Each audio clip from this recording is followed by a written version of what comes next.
आज हम बात करते हैं छत्तीसगढ़ के बिलासपुर जिले की, जहां भ्रष्टाचार चरम सीमा पर देखा जा रहा है।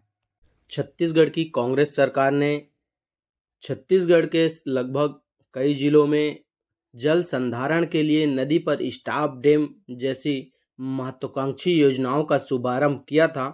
इसी तारतम्य में बिलासपुर के अरपा नदी पर शिव घाट बैराज योजना के नाम से एक बैराज का निर्माण कराया जाना था।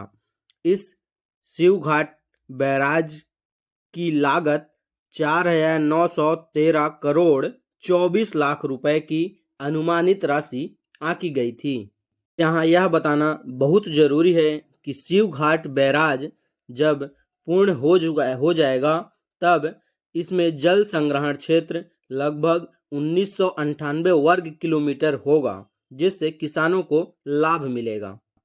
हम शिव घाट बैराज के लंबाई और ऊंचाई की बात करें तो बैराज की लंबाई 334 मीटर व बैराज की ऊंचाई 3.50 मीटर आंकी गई है। शिव घाट बैराज बनने के बाद पर्यटक स्थल में इसको तब्दील करने के लिए शासन ने बैराज के दोनों तरफ सड़क का निर्माण कराकर सौंदर्यीकरण करने का प्रयास किया है, लेकिन ठेकेदार की लापरवाही के कारण आज तक यह पूर्ण नहीं किया जा सका है। लोगों का मानना है कि यह बैराज कब तक पूर्ण होगा, इसकी जानकारी किसी को नहीं है। शासन का कोई भी कार्य जब होता है तो मौके पे एक पत्थर या बोर्ड लगाया जाता है, जिसमें कार्य के शुरू होने की तारीख व पूर्ण होने की अवधि उसमें अंकित होती है। लेकिन यह ऐसा बैराज है जिसमें बोर्ड तो लगाया गया है, लेकिन उसमें अंकित है महज कार्य शुरू होने का दिनांक, जो 7 जुलाई 2020 है। लेकिन इस बैराज को कितनी दिनों बाद पूर्ण कर लिया जाएगा, इसकी जानकारी इस बोर्ड में नहीं है। वहीं अगर बोर्ड की बात करें तो इस बोर्ड में ना ही ठेकेदार का नाम है, ना ही किसी कॉन्ट्रैक्टर का नाम है। तो क्या एक सवाल उठता है कि क्या इस बैराज को शासन स्वयं निर्माण कर रही है? लोगों की माने तो इस बैराज को पूर्ण होने में अभी भी कम से कम 2 साल का समय लगेगा। इस बैराज को देखने से यह प्रतीत हो रहा है कि शासन के नुमाइंदे अपनी जेब गर्म करते हैं और ठेकेदार को संरक्षण देते हैं, जिससे घटिया मटेरियल यूज कर इस पर अपनी मनमर्जी से निर्माण कर सके।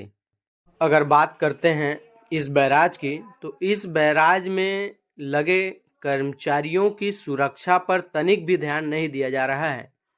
इन कर्मचारियों को बिना किसी सुरक्षा उपकरण के कार्य कराया जा रहा है।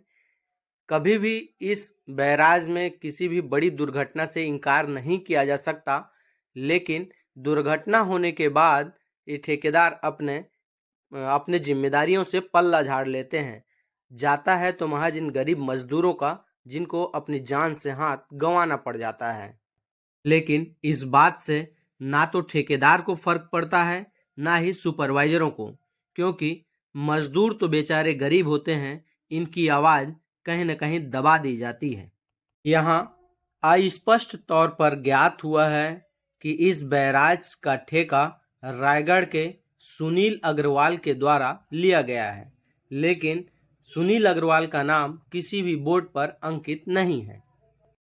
ऐसे में एक सवाल उत्पन्न होता है कि क्या अधिकारी जब इस बैराज का निरीक्षण करने पहुंचते हैं तो इन मजदूरों की सुरक्षा पर ध्यान नहीं दिया जा सकता? अगर ध्यान दिया जाता तो ठेकेदार अपने चंद पैसे बचाने के लिए इन मजदूरों की जान से खिलवाड़ नहीं करते। आसपास के लोगों की बात को माने तो उनका भी एक ही सवाल है कि आखिर यह बैराज कितने दिनों में पूर्ण हो जाएगा, क्योंकि बैराज की हालत को देखकर यह नहीं कहा जा सकता कि कुछ ही दिनों में बैराज पूरी तरह पूर्ण हो जाएगा। क्या ठेकेदार को 3 साल भी कम पड़े इस बैराज को बनाने में? क्या जैसे 5 साल में सत्ता बदलती है, उसी तरह 5 साल में ही यह पूर्ण हो पाएगा बैराज? क्या किसानों को अपने पानी के लिए इस बैराज से मिलने वाली सुविधाओं के लिए 5 साल का करना पड़ेगा इंतजार। कहीं ऐसा तो नहीं कि शिवघाट बैराज भी भ्रष्टाचार की भेंट चढ़ चुका है, क्योंकि आज तक शिवघाट पूर्ण नहीं हो पाया।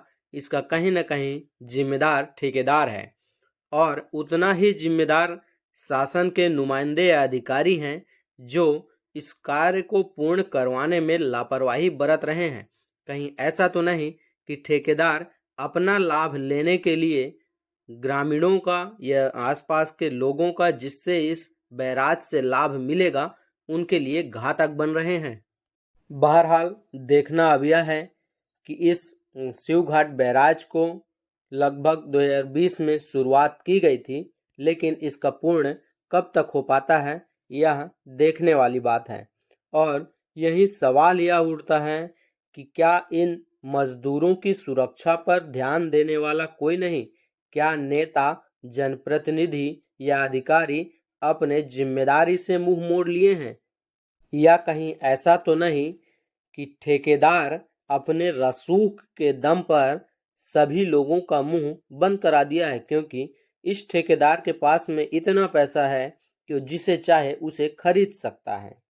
इस ठेकेदार की बात करें तो यह ठेकेदार छत्तीसगढ़ का जाना माना ठेकेदार है और यह हमेशा काम में लेट लतीफ करते हैं, क्योंकि जितना ही लेट लतीफ करेंगे उतना ही काम बढ़ेगा और इसका भुगतान की मांग करेंगे।